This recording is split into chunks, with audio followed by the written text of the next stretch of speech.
Hi everyone, ಹೇಗಿದ್ದೀರಾ? ಎಲ್ಲರೂ ಚೆನ್ನಾಗಿದ್ದೀರಾ ಅಂತ ಅಂದ್ಕೊಳ್ತೀನಿ. ಸೊ ಇವತ್ತು ಬೆಳಗ್ಗೆಯಿಂದ ವ್ಲಾಗ್ನ ಶುರು ಮಾಡ್ತಾ ಇದ್ದೀನಿ.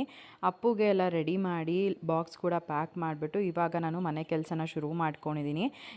ಸೊ ಮೇಲ್ಗಡೆ ರೂಮೆಲ್ಲ ಕ್ಲೀನ್ ಮಾಡಿಕೊಂಡು ಬಂದೆ. ಇನ್ನು ಇವಾಗ ಹಾಲೆಲ್ಲ ಕ್ಲೀನ್ ಮಾಡ್ಕೊಳ್ತಾ ಇದ್ದೀನಿ. ಫಸ್ಟಿಗೆ ಸೋಫಾ ಕವರೆಲ್ಲ ಪ್ರಾಪರಾಗಿ ಹಾಕಿಬಿಟ್ಟು ಅದಾದಮೇಲೆ ಡಸ್ಟಿಂಗ್ ಮಾಡ್ಕೊಳ್ತೀನಿ ಕೆಳಗಡೆ ಎಲ್ಲನೂ. ಇನ್ನು ನನಗೇನಂತಂದರೆ ಈ ಒಂದು ವ್ಯಾಕ್ಯೂಮ್ ಕ್ಲೀನರ್ ಇರೋದ್ರಿಂದ ಸ್ವಲ್ಪ ಮನೆ ಕ್ಲೀನ್ ಮಾಡ್ಕೊಳ್ಳೋದಕ್ಕೆ ಇವಾಗ ತುಂಬಾ ಹೆಲ್ಪ್ ಆಗ್ತಿದೆ ಅಂತ ಹೇಳ್ಬೋದು. ಇನ್ನು ಬೇಗನೂ ಕೂಡ ಕೆಲಸ ಮುಗಿಯುತ್ತೆ. ಇವಾಗ ಅಲ್ಲಿ ಅಂದರೆ ಸೋಫಾ ಏರಿಯಾ ಹತ್ರ ಕಂಪ್ಲೀಟಾಗಿ ವ್ಯಾಕ್ಯೂಮ್ ಮಾಡಿಕೊಂಡು ಅದಾದಮೇಲೆ ಅಲ್ಲಿ ಮ್ಯಾಟ್ ಏನು ಹಾಕ್ತೀನಿ ಅಲ್ವಾ, ಅಲ್ಲಿ ಕೂಡ ಕಂಪ್ಲೀಟ್ ಫ್ಲೋರೆಲ್ಲ ಕ್ಲೀನ್ ಮಾಡ್ಕೊಂಡಿದ್ದಾಯಿತು. ಇದು ಇವಾಗ ನೆಕ್ಸ್ಟ್ ಮನೆಯೆಲ್ಲ ಕಂಪ್ಲೀಟಾಗಿ ಕ್ಲೀನ್ ಮಾಡಿಕೊಂಡು ಬಂದುಬಿಡ್ತೀನಿ. ಇಲ್ಲೊಂದು ಸ್ವಲ್ಪ ನನಗೆ ಕಷ್ಟ ಆಗುತ್ತೆ. ಕೆಲವೊಂದು ಟೈಮಲ್ಲಲ್ವ ಬೇಗನೆ ಮುಗಿಸ್ಕೊಂಡ್ಬಿಡ್ತೀನಿ. ಕೆಲವೊಂದು ಟೈಮ್ ಅಂತೂ ಒಂಚೂರು ಲೇಟ್ ಆಗುತ್ತೆ. ಇನ್ನು ಸಿರಿ ಕೂಡ ಮಲ್ಕೊಂಡಿದ್ಲು. ಅವಳು ಎದ್ದೇಳೋ ಅಷ್ಟೊತ್ತಿಗೆ ಬೇಗ ಕೆಲಸ ಮಾಡ್ಕೊಂಬಿಡೋಣ. ಇನ್ನು ಇವಾಗ ಪಾಪು ಎದ್ದರೆ ನನಗೂ ಕೂಡ ಟೈಮಿಗೆ ಸರಿಯಾಗಿ ಕೆಲಸ ಮುಗಿಯೋಲ್ಲ. ಸೊ ಹಾಗಾಗಿ ಅಪ್ಪು ಇರೋವಾಗಲೇ ಬೇಗ ಕೆಲಸಗಳನ್ನೆಲ್ಲ ಮಾಡ್ಕೊಂಬಿಡ್ತೀನಿ. ಒಂದು ಸ್ವಲ್ಪ ಕಷ್ಟ ಆಗುತ್ತೆ, ಪರವಾಗಿಲ್ಲ. ಒಂದೇ ಸಮಯ ಎಲ್ಲ ಮಾಡಬೇಕು ಅಂತಂದರೆ ಆಗೋದಿಲ್ಲ. ಬಟ್ ಹೇಗೋ ಅಪ್ಪು ಇರ್ತಾನಲ್ಲ, ಒಂಚೂರಾದರೂ ನೋಡ್ಕೊತಾನೆ ಅಂತ ಅಂದ್ಬಿಟ್ಟು ನಾನು ಬೇಗ ಮುಗಿಸ್ಕೊಂಬಿಟ್ಟೆ ಕೆಲಸನೆಲ್ಲ. ಇನ್ನು ಹೊರಗಡೆ ಬಾಗಿಲೆಲ್ಲ ಒರೆಸ್ಕೊಂಡು ರಂಗೋಲಿ ಕೂಡ ಬಿಟ್ಟಿದ್ದಾಯಿತು. ಅಪ್ಪುನ ಕರ್ಕೊಂಡು ಹೋಗಿ ಸ್ಕೂಲಿಗೆ ಬಿಟ್ಬಿಟ್ಟು ಬಂದು ನಾನು ಫ್ರೆಶ್ ಅಪ್ ಆಗಿ ದೇವ್ರ ಪೂಜೆನ ಮಾಡ್ತಾಯಿದ್ದೀನಿ. ಅಪ್ಪುನ ಸ್ಕೂಲಿಂದ ಕರ್ಕೊಂಡು ಬಂದಮೇಲೂ ಕೂಡ ಒಂದಷ್ಟು ಕೆಲಸಗಳೆಲ್ಲ ಇತ್ತು.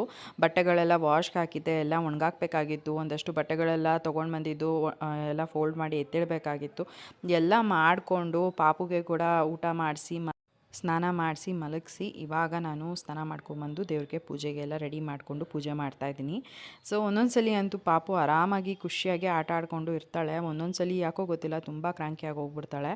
ಪಾಪು ಆರಾಮಾಗಿ ನಿದ್ದೆ ಮಾಡ್ತಾಯಿದ್ದಾಳೆ. ನಾನು ಕೂಡ ಪೂಜೆ ಮಾಡಿದ್ದಾಯಿತು. ಸೊ ಪೂಜೆ ಮಾಡಿದ್ಮೇಲೆ ದೇವ್ರ ಮನೆ ನೋಡೋದಕ್ಕೆ ಒಂಥರ ಖುಷಿ. ಆ ಒಂದು ಪಾಸಿಟಿವ್ ವೈಬ್ ನಂಗೆ ತುಂಬ ಇಷ್ಟ ಆಗುತ್ತೆ. ಸೊ ಪೂಜೆ ಎಲ್ಲ ಆಯಿತು. ಇವತ್ತು ಲೇಟೇ ಆಯಿತು ಪೂಜೆ ಮಾಡೋ ಅಷ್ಟೊತ್ತಿಗೆ. ಇವಾಗ ಆಲ್ರೆಡಿ 11:35 ಆಗಿದೆ. ಇವಾಗ ಪೂಜೆ ಕಂಪ್ಲೀಟ್ ಆಯಿತು. ಇನ್ನೂ ತಿಂಡಿ ತಿಂದಿಲ್ಲ. ಇವಾಗ ಹೋಗಿ ತಿಂಡಿ ಮಾಡಬೇಕು. ಸಿರಿ ಕೂಡ ಮಲ್ಕೊಂಡಿದ್ದಾಳೆ. ಅವಳದು ಸ್ನಾನ ಆಯಿತು, ತಿಂಡಿ ಕೂಡ ಆಯಿತು, ಮಲ್ಕೊಂಡಿದ್ದಾಳೆ. ಇವಾಗ ನಾನು ತಿಂಡಿ ತಿನ್ನಬೇಕು. ಇವಾಗಲೇ 12:15 ಆಗುತ್ತೆ ಅಷ್ಟೊತ್ತಿಗೆ. ಇವಾಗ ಅಪ್ಪನ ಕರ್ಕೊಂಬರಕ್ಕೆ ಹೋಗಬೇಕು ಅಷ್ಟೊತ್ತಿಗೆ ಅಷ್ಟೇ. ಇನ್ನು ಇಷ್ಟು ಮಾಡೋ ಹೊತ್ತಿಗೆ ಇಷ್ಟೊತ್ತಾಯಿತು. ಅಂದರೆ ಬೆಳಗ್ಗೆ ಏನಾದರೂ ಲೇಟಾಗಿದ್ದರೆ ಅಲ್ಲೊಂದು ಸ್ವಲ್ಪ ಪೂಜೆ ಕೆಲಸ ಎಲ್ಲ ಲೇಟೇ ಆಗೋಗ್ಬಿಡುತ್ತೆ. ಇವತ್ತು ಎಲ್ಲ ಬೇಗ ಆಗಿತ್ತು, ಬಟ್ ಹಿಂಗೋ ಲೇಟೇ ಆಯಿತು. ಪರವಾಗಿಲ್ಲ.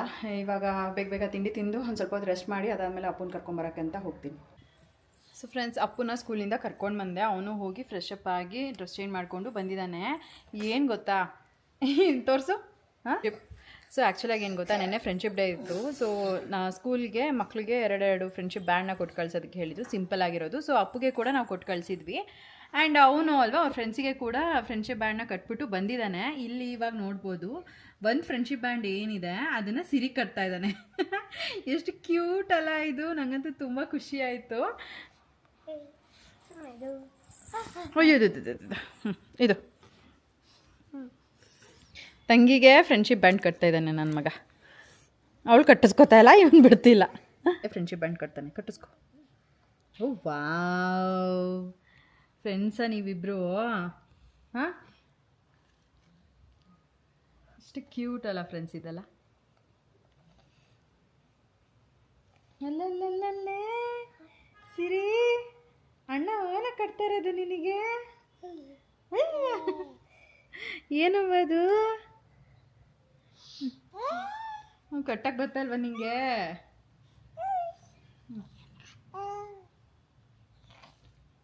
So nice friends. ನನಗಂತೂ ತುಂಬ ಖುಷಿ ಆಯಿತು. ಆ್ಯಂಡ್ ಎವ್ರಿ ಇಯರ್ ಕಟ್ಟು ಆಯಿತಾ ನಿನ್ನ ತಂಗಿಗೆ?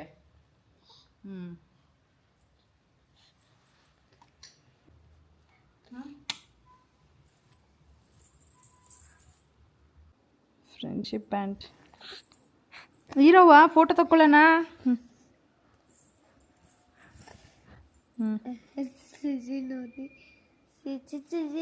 Friends, hey baby, hey baby, hey baby, Shiri baby, ಕಂದಮ್ಮ, ಅಲ್ಲ ಬಂಗಡ. ಐ ನಿದ್ದೆ ಬಂದೈತವಳಿಗೆ, ನಿದ್ದೆ. ಸಂಜೆ ಹಾಗೆ ಹೊರಗಡೆ ಹೋಗಬೇಕಾಗಿತ್ತು. ದೀಪ ಅವ್ರಿಗೆ ಕೇಳಿದೆ ಬರ್ತೀರಾ ಅಂತ ಅಂದ್ಬಿಟ್ಟು, ಸರಿ ಆಯಿತು ಬರ್ತೀನಿ ಪೂರ್ವಿ ಸ್ಕೂಲಿಂದ ಬಂದಮೇಲೆ ಅಂತ ಹೇಳಿದ್ರು.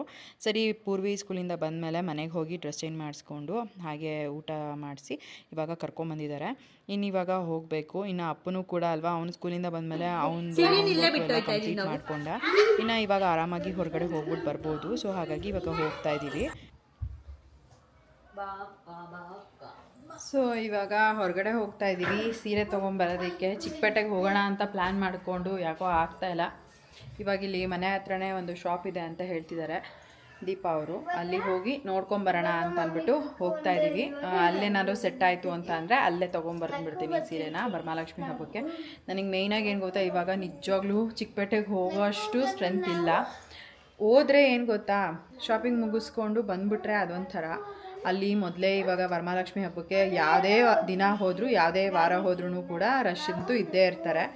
ಇನ್ನು ಹೋಗಿ ಅಲ್ಲಿ ಸಿಗಾಕ್ಕೊಂಡು ಯಾಕೆ, ಮಗುನ ಬಿಟ್ಬಿಟ್ಟು ಬೇರೆ ಹೋಗಿರ್ತೀವಿ, ಮತ್ತು ಮಗುನ ಕರ್ಕೊಂಡಂತೂ ನಿಜ ಆಗೋಲ್ಲ. ಸೊ ಇಲ್ಲೇ ನೋಡೋಣ, ಇಫ್ ಇನ್ ಕೇಸ್ ಏನಾದರೂ ಇಲ್ಲಿ ಸೆಟ್ ಆಗಲಿಲ್ಲ ಅಂತ ಅಂದರೆ ಅಲ್ಲೇ ನೋಡಿಕೊಂಡು ತೊಗೊಳ್ತೀನಿ. ನೋಡೋಣ ಹೇಗಾಗುತ್ತೆ ಅಂತ. ಇವತ್ತೇ ಸಿಗಲಿ ನನಗಿಷ್ಟ ಆಗೋ ಅಂಥದ್ದೇ ಅಂತ ಅಂದ್ಕೊಂಡು ಹೋಗ್ತಾಯಿದ್ದೀನಿ. ಅಲ್ಲಿ ಏನಾದ್ರು ಅವರು ಹೊಸ ಕಲೆಕ್ಷನ್ಸ್ ತರಿಸಿದ್ರೆ, ಇವಾಗ ಮೊನ್ನೆ ಹೋಗಿದ್ವಲ್ಲ ಆ ಒಂದು ಶಾಪಲ್ಲೇ ಹೊಸ ಕಲೆಕ್ಷನ್ಸ್ ತಂದಿದ್ರೆ ಅದರಲ್ಲಿ ನನಗೆ ಯಾವುದಾದ್ರು ಇಷ್ಟ ಆದರೆ ಅಲ್ಲೇ ತೊಗೊಂಡ್ಬಿಡ್ತೀನಿ. ಇಫ್ ಇನ್ ಕೇಸ್ ಯಾವುದು ಚೆನ್ನಾಗಿಲ್ಲ, ಇಷ್ಟ ಆಗಲಿಲ್ಲ ಅಂತ ಅಂದರೆ ಇನ್ನೊಂದು ಯಾವುದದು ಹ್ಯಾಪಿ ಟೆಕ್ಸ್ಟೈಲ್ಸ್ ಅಂತ ಏನೋ ಹೇಳ್ತಿದ್ರು, ಅಲ್ಲಿ ಹೋಗಿ ನೋಡ್ತೀವಿ. ಅಲ್ಲೂ ಯಾವುದೂ ಸೆಟ್ ಆಗಲಿಲ್ಲ, ಇಷ್ಟ ಆಗಲಿಲ್ಲ ಅಂತಂದರೆ ನೆಕ್ಸ್ಟು ಚಿಕ್ಕಪೇಟೆಗೆ. ಇನ್ನೆಲ್ಲೂ ಕೂಡ ಆಪ್ಷನ್ ಇಲ್ಲ, ಬಿಕಾಸ್ ಇನ್ನೇನು ಹಬ್ಬ ಹತ್ತಿರ ಬರ್ತಾಯಿದೆ. ಇನ್ನು ಲಾಸ್ಟ್ ಮೂಮೆಂಟಲ್ಲಿ ಹೋದರೆ ಆಮೇಲೆ ಸೀರೆ ಕಲೆಕ್ಷನ್ಸ್ ಕೂಡ ಸಿಗೋಲ್ಲ. ಕಲರ್ಸ್ ಕೂಡ ಆಲ್ಮೋಸ್ಟ್ ಎಲ್ಲನೂ ಕೂಡ ಸೆಲೆಕ್ಟ್ ಮಾಡಿ ತೊಗೊಂಡ್ಬಿಟ್ಟಿರ್ತಾರೆ. ಇನ್ನು ಜಸ್ಟು ಎಲ್ಲ ಮಿಕ್ಕಿದಿರುತ್ತೆ, ಅದನ್ನೇ ತೊಗೋಬೇಕಾಗತ್ತೆ. ಹಾಗಾಗಿ ಇಲ್ಲಿ ಹೋಗಿ ನೋಡ್ಕೊಂಡು ಬರ್ತೀವಿ. ಇಲ್ಲೇನೋ ಚೆನ್ನಾಗಿ ಸಿಕ್ಕಿದ್ರೆ ಇಲ್ಲೇ ತೊಗೊಂಡ್ಬಿಡ್ತೀವಿ. ಸೊ ಬನ್ನಿ ಇವಾಗ ಹೋಗೋಣ, ಟೈಮ್ ಆಗಿದೆ ಆಲ್ರೆಡಿ. ಇವಾಗ 5:45 ಆಗಿದೆ. ಇವಾಗ ಹೋಗಿ ನೋಡಬೇಕು ಅಂತ ಜೀವನ್ಗೆ ಕೂಡ ಹೇಳ್ಬಿಡ್ತೀನಿ. ಹೇಗಿದ್ರು ಈ ಥರ ಹೋಗ್ತಾ ಇದ್ದೀವಿ, ಇನ್ನು ಅವರು ಕೂಡ ಬರೋ ಟೈಮಿಗೆ ನಾವು ಮನೆಯಲ್ಲಿ ಇಲ್ಲ ಅಂದರೆ ಸರಿ ಹೋಗಲ್ಲ ಅಲ್ವಾ. ಹಾಗಾಗಿ ಅವ್ರಿಗೆ ಕೂಡ ಹೇಳಿಬಿಟ್ಟು ಹೋಗ್ತೀನಿ. ಇವಾಗ ಹೋಗಿ ಅಲ್ಲಿ ಶಾಪಿಂಗ್ ಮಾಡಿಕೊಂಡು ಬರುವ. ಸ್ಯಾರಿ ಯಾವ ರೀತಿ ಇರುತ್ತೆ ಏನು ಅಂತ ಅಂದ್ಬಿಟ್ಟು ಬಂದಮೇಲೆ ನಿಮ್ಮ ಜೊತೆ ಶೇರ್ ಮಾಡ್ಕೊತೀನಿ. ಸೊ ಫ್ರೆಂಡ್ಸ್, ನೀವು ಅಂದ್ಕೊಬೋದು ಏನಪ್ಪ ಇನ್ನೂ ವರಮಹಾಲಕ್ಷ್ಮಿ ಹಬ್ಬಕ್ಕೆ ಸೀರೆ ತೊಗೊಂಡಿಲ್ವಾ ಅಂತ ಅಂದ್ಬಿಟ್ಟು. ಯಾವಾಗಲೂ ಕೂಡ ಬೇಗನೆ ತೊಗೊಂಡ್ಬಿಡ್ತಾಯಿದ್ದೆ. ಬಟ್ ಈ ಸಲ ಇಲ್ಲೇ ನೋಡೋಣ, ಇನ್ನು ಪಾಪುನ ಕರ್ಕೊಂಡು ಹೋಗೋಕ್ಕಾಗಲ್ವಲ್ಲ ಅನ್ನೋದಕ್ಕೋಸ್ಕರ ನೋಡ್ತಾ ಇದ್ದೆ. ಬಟ್ ನೋಡಿದ್ರೆ ಎಲ್ಲೂ ಕೂಡ ಸೆಟ್ ಆಗ್ತಿರ್ಲಿಲ್ಲ. ಸರಿ ಇವತ್ತಾದರೂ ದೀಪನ ಜೊತೆ ಹೋಗಿ ನೋಡ್ಕೊಂಬರೋಣ ಅಂತ ಅಂದ್ಬಿಟ್ಟು ಹೊರಟಿದ್ದು ಕೊನೆಗೆ. ಸೊ ನಾನಿಲ್ಲಿ ನೋಡ್ತಾ ಇರೋದು ಬಂದುಬಿಟ್ಟು ರೇಷ್ಮೆ ಸೀರೆ. ಸೊ ಒಂದು ಸ್ವಲ್ಪ ಪ್ರೈಸ್ ನಂದು ಏನು ಅಂತ ಅಂದರೆ ಈ 7 ಒಳಗಡೆ ಇದ್ದಿದ್ದು, ತುಂಬ ಜಾಸ್ತಿ ಏನು ಬೇಡ ಅನ್ನೋ ಥರನೇ ಇತ್ತು. ಇನ್ನು ನನ್ನ ಹತ್ರ ಇರೋ ಅಂತಹ ಕಲರ್ಸ್ನೇ ತೋರಿಸ್ತಾಯಿದ್ರು ನನಗೆ. ಅದಕ್ಕೋಸ್ಕರ ಯಾವ್ದು ತೊಗೊಳ್ಳಿ ಯಾವ್ದು ಬಿಡಲಿ ಅನ್ನೋದೇ ಗೊತ್ತಾಗ್ತಾ ಇರಲಿಲ್ಲ. ಇನ್ನು ಈ ಒಂದು ಸ್ಯಾರಿ ನಂಗೆ ತುಂಬ ಇಷ್ಟ ಆಯಿತು. ನೋಡಿದ್ರೆ ನಮ್ಮ ಮನೆ ಗೃಹ ಪ್ರವೇಶಕ್ಕೆ ನೈಟ್ ನಾನು ಉಡ್ಕೊಂಡಿದ್ದೆ ಈ ಒಂದು ಸೀರೆ, ಅಂದರೆ ಇದೇ ಥರ ಕಲರ್ ಕಾಂಬಿನೇಷನ್ದು. ಸೊ ಹಾಗಾಗಿ ಬೇಡ ಅನ್ನೋ ಥರ ಇತ್ತು. ಆ್ಯಂಡ್ ನೆಕ್ಸ್ಟು ಈ ಒಂದು ವೈಟಿಗೆ ಪರ್ಪಲ್ ಕಲರ್ ಬಾರ್ಡರ್ನ ತೋರಿಸಿದ್ರು. ಇದು ಕೂಡ ತುಂಬ ಚೆನ್ನಾಗಿ ಅನ್ನಿಸ್ತಿತ್ತು. ಬಟ್ ಇನ್ನೂ ನೋಡೋಣ, ಒಳ್ಳೊಳ್ಳೆ ಕಲೆಕ್ಷನ್ಸ್ ಅಂತ ಅಂದ್ಬಿಟ್ಟು ನೋಡ್ತಾ ಇದ್ದೆ. ಈ ಹಬ್ಬಗಳಿಗೆಲ್ಲ ಪ್ರತಿ ಸಲಿನೂ ರೇಷ್ಮೆ ಸೀರೆನೇ ತೊಗೊಂಡು ಯಾವ ಥರ ಕಲರ್ ಕಾಂಬಿನೇಷನ್ ತೊಗೋಬೇಕು ಅನ್ನೋದೇ ಒಂಥರ ಕನ್ಫ್ಯೂಷನ್ ಆಗ್ತಾಯಿತ್ತು.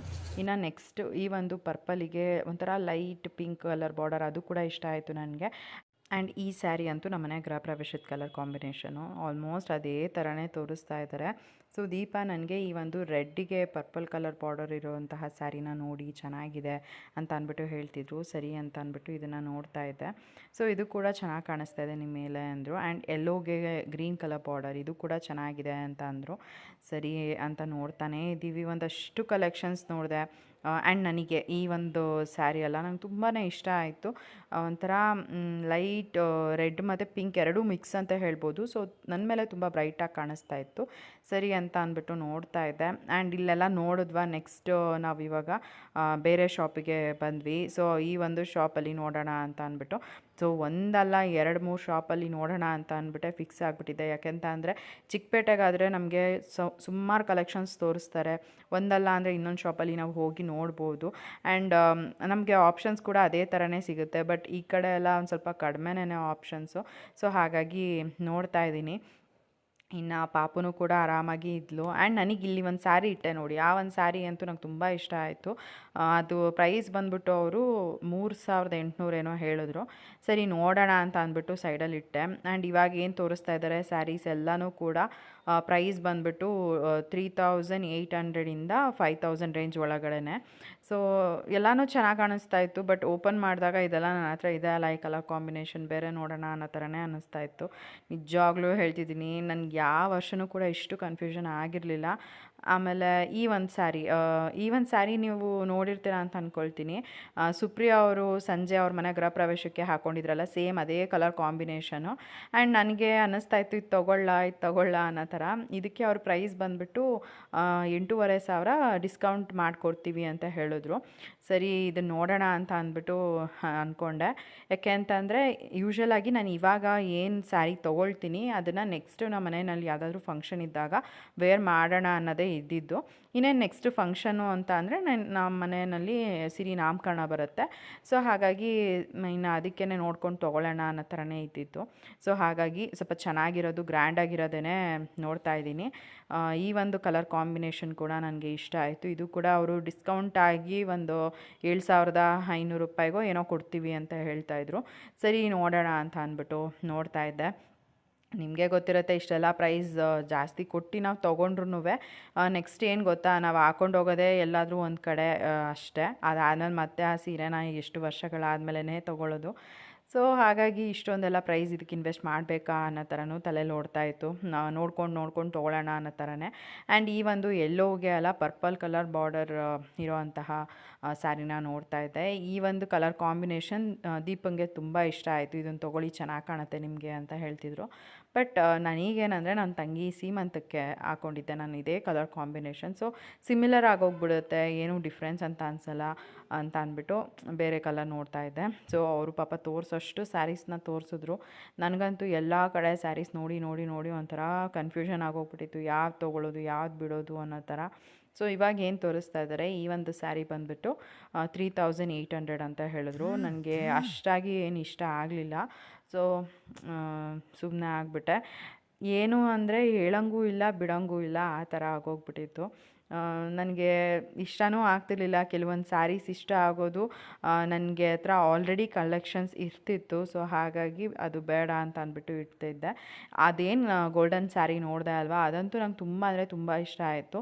ಆಮೇಲೆ ಸುಮಾರು ಜನನೂ ಕೂಡ ಹೇಳ್ತೀರಾ, ಈ ಸ್ಯಾರಿ ಏನಿದೆ ಅದು ಆಲ್ರೆಡಿ ನೋಡಿದ್ದೀವಿ ಅಲ್ವಾ, ಬೇರೆಯವ್ರ ಹತ್ರ ಇದೆ, ಅದೇ ಥರನೇ ನೀವು ತೊಗೊಂಡಿದ್ದೀರಾ ಅಂತ ಅಂದ್ಬಿಟ್ಟು ಹೇಳ್ಬಿಡ್ತಾರೆ. ಸೊ ಅವಾಗೂ ಒಂಥರ ಬೇಜಾರಾಗುತ್ತೆ. ಹಾಗಾಗಿ ಯೋಚನೆ ಮಾಡ್ತಾಯಿದ್ದೆ, ತೊಗೊಳ್ಳಾ ಬೇಡವಾ ಅಂತ ಅಂದ್ಬಿಟ್ಟು. ಸೇಮ್ ಅದೇ ಸುಪ್ರಿಯಾ ಅವರು ಅವ್ರ ಮನೆ ಗೃಹ ಪ್ರವೇಶಕ್ಕೆ ಸಂಜೆ ಉಟ್ಕೊಂಡಿದ್ರಲ್ಲ, ಸೇಮ್ ಕಲರ್ ಕಾಂಬಿನೇಷನು. ಸೊ ಅದು ನಂಗೆ ತುಂಬಾ ಇಷ್ಟ ಆಯಿತು. ಇರೋ ಕಲೆಕ್ಷನ್ಸಲ್ಲಿ ನಾನು ನೋಡಿದ್ದು ಚೆನ್ನಾಗಿರೋದು ಅಂತ ಅಂದರೆ ಅದೇ ಟೈಪು. ಸೊ ನೋಡ್ತಾ ಇದ್ದೀನಿ, ಒಂದಷ್ಟು ಕಲೆಕ್ಷನ್ಸ್ ನೋಡಿದೆ. ಆ್ಯಂಡ್ ಈ ಒಂದು ಸ್ಯಾರಿ ಕೂಡ ನಂಗೆ ತುಂಬಾ ಇಷ್ಟ ಆಯಿತು. ಇದು ಒಂಥರ ಡಾರ್ಕ್ ಪರ್ಪಲ್ ಕಲರಲ್ಲಿ ಬರ್ತಾ ಇದೆ. ಸೊ ತುಂಬ ಚೆನ್ನಾಗಿತ್ತು ಸ್ಯಾರಿ. ಇದು ಬಂದುಬಿಟ್ಟು 4200 ಹೇಳಿದ್ರು. ಆ್ಯಂಡ್ ನೆಕ್ಸ್ಟ್ ಈ ಕಲರ್ ಕಾಂಬಿನೇಷನ್ ಕೂಡ ನನ್ನ ಹತ್ರ ಆಲ್ಮೋಸ್ಟ್ ಇದೆ. ಸೊ ಹಾಗಾಗಿ ಇದು ಬೇಡ ಅಂತ ಅಂದ್ಬಿಟ್ಟು ಇಡಿಸ್ದೆ. ಇದನ್ನು ನನ್ನ ತಂಗಿ ಮದುವೆನಲ್ಲಿ ನಾನು ಬೆಳಗ್ಗೆ ಮುಹೂರ್ತಕ್ಕೆ ಉಟ್ಕೊಂಡಿದ್ದೆ ಈ ಕಲರ್ ಕಾಂಬಿನೇಷನಲ್ಲಿ. ಸೊ ಹಾಗಾಗಿ ಇದು ಬೇಡ ಅಂತ. ಆ್ಯಂಡ್ ನೆಕ್ಸ್ಟು ಇದು ನಂಗೆ ತುಂಬ ಇಷ್ಟ ಆಯಿತು. ಇದು ಏನಂದರೆ ಕೆಳಗಡೆ ಒಂದು ಸ್ವಲ್ಪ ಬಾರ್ಡರ್ ಹತ್ರ ಗಲೀಜಾಗ್ಬಿಟ್ಟಿತ್ತು. ಸೊ ಹಾಗಾಗಿ ದೇವರಿಗೆ ಉಡಿಸೋದು ಬೇಡ, ಗಲೀಜಾಗೋದೆಲ್ಲ ತೊಗೊಳ್ಳೋದು ಅಂತ ಅಂದ್ಕೊಂಡೆ. ಇನ್ನು ನೆಕ್ಸ್ಟ್ ಈ ಒಂದು ಸ್ಯಾರಿ, ಇದು ಕೂಡ ಅಷ್ಟೇ ತುಂಬ ಅಂದರೆ ತುಂಬ ಚೆನ್ನಾಗಿತ್ತು. ಇದು ಪ್ರೈಸ್ ಬಂದುಬಿಟ್ಟು 4200 ಹೇಳಿದ್ರು. ಆ್ಯಂಡ್ ಡಿಸ್ಕೌಂಟ್ ಕೂಡ ಇರುತ್ತೆ ಅಂತ ಹೇಳಿದ್ರು. ಸೊ ಅದು ನನಗೆ ಇಷ್ಟ ಆಯಿತು. ನೆಕ್ಸ್ಟ್ ಈ ಒಂದು ಆರೆಂಜಿಗೆ ಒಂಥರ ಪರ್ಪಲ್ ಕಲರ್ ಬಾರ್ಡರ್, ಬಟ್ ನನ್ನ ಮೈ ಮೇಲೆ ಇಟ್ಕೊಂಡ್ರೆ ಇದು ಒಂಥರ ನನ್ನ ಕಲರ್ಗೆ ಬ್ಲೆಂಡ್ ಆಗೋ ಥರ ಕಾಣಿಸ್ತಾ ಇತ್ತು. ಏನೋ ಅಂಥ ಚೆನ್ನಾಗಿದೆ ಅನ್ನೋ ಥರ ಅನ್ನಿಸ್ತಿರ್ಲಿಲ್ಲ. ಆ್ಯಂಡ್ ನೆಕ್ಸ್ಟ್ ಈ ಒಂದು ಸ್ಯಾರಿ, ಇದು ಕೂಡ ಅಷ್ಟೇ ಓಕೆ. ನಂಗೆ ಯಾಕೋ ಇವತ್ತು ಬಂದಿದ್ದು ಅಷ್ಟಾಗಿ ಎಲ್ಲ ಸ್ಯಾರಿ ಏನು ತೋರಿಸಿದ್ರು ಚೆನ್ನಾಗಿದೆ ಅಂತ ಅನಿಸಿದ್ರು ಕೂಡ ನನ್ನ ಹತ್ರ ಕಲರ್ ಕಾಂಬಿನೇಷನ್ಸ್ ಇದೆಯಲ್ಲ, ಇನ್ನೂ ಸ್ವಲ್ಪ ಡಿಫ್ರೆಂಟ್ ಆಗಿರೋದು ನೋಡೋಣ ಅನ್ನೋ ಥರನೇ ಇತ್ತು. ಆಮೇಲೆ ದೀಪ ಅವರು ಕೂಡ ಸುಮ್ಮನೆ ಇಷ್ಟೆಲ್ಲ ನೋಡಿದ್ದಾಯಿತು, ಬೇಡ ಒಂದು ಕೆಲಸ ಮಾಡೋಣ, ಚಿಕ್ಕಪೇಟೆಗೆ ಹೋಗೋಣ, ಇನ್ನು ಚಿಕ್ಕಪೇಟೆಗೆ ಹೋಗಿ ತೊಗೊಂಬರೋಣ, ಸುಮ್ಮನೆ ಯಾಕೆ ಇಲ್ಲೇ ಹುಡ್ಕೋದು, ಸೇಮ್ ಇಲ್ಲಿ ಏನು ಇವರು ಪ್ರೈಸ್ ಹೇಳ್ತಿದ್ದಾರೆ ಸೇಮ್ ಪ್ರೈಸಿಗೆ ನಮಗೆ ಚಿಕ್ಕಪೇಟೆನಲ್ಲಿ ಇನ್ನೂ ಚೆನ್ನಾಗಿರೋ ಸ್ಯಾರೀಸೇ ಸಿಗುತ್ತೆ, ಸುಮ್ಮನೆ ಯಾಕೆ ಅಂತ ಅಂದ್ಬಿಟ್ಟು ಹೇಳಿದ್ರು. ಸೊ ಇಷ್ಟ ಆಗಿತ್ತು ಫ್ರೆಂಡ್ಸ್. ಇಲ್ಲಿ ಒಂದಷ್ಟು ಸ್ಯಾರೀಸ್ ಎಲ್ಲ ಯಾವ್ದು ನೋಡಿದೆ, ಕೊನೆಗೆ ನನಗೆ ಅದು ಯಾವುದೂ ಇಷ್ಟನೂ ಆಗಲಿಲ್ಲ. ಸರಿ ಇನ್ನು ಬೇರೆ ಕಡೆ ನೋಡೋಣ ಅಂತ ಅಂದ್ಕೊಂಡು ಸುಮ್ಮನೆ ಆದೆ. ಆ್ಯಂಡ್ ನನಗೆ ಯಾವ್ದು ಇಷ್ಟ ಆಯಿತು ಅದೆಲ್ಲ ಪ್ರೈಸ್ ಜಾಸ್ತಿ ಅಂತ ಹೇಳ್ತಿದ್ರು. ಹಾಗಾಗಿ ಸರಿ ನೋಡೋಣ ಅಂತ ಅಂದ್ಕೊಂಡು ಬಂದೆ. ಇವತ್ತಿನ ಈ ಒಂದು ವಿಡಿಯೋನ ಕೂಡ ನಾನು ಇಲ್ಲಿಗೆ ಎಂಡ್ ಮಾಡ್ತೀನಿ. ಆ್ಯಂಡ್ ನೆಕ್ಸ್ಟ್ ನಾನು ಚಿಕ್ಕಪೇಟೆಗೆ ಹೋದರೆ ಅದನ್ನು ನಿಮ್ಮ ಜೊತೆ ಶೇರ್ ಮಾಡ್ಕೊಳ್ತೀನಿ. ಸೊ ಈ ಒಂದು ವಿಡಿಯೋ ನಿಮ್ಗೆ ಇಷ್ಟ ಆಗಿದೆ ಅಂತ ಅಂದ್ಕೊಳ್ತೀನಿ. ಸೊ ಇಷ್ಟ ಆಗಿದರೆ ಒಂದು ಲೈಕ್ ಮಾಡಿ, ಹಾಗೆ ನೆಕ್ಸ್ಟ್ ವಿಡಿಯೋನಲ್ಲಿ ಸಿಗ್ತೀನಿ. Thanks for watching. ಬಾಯ್.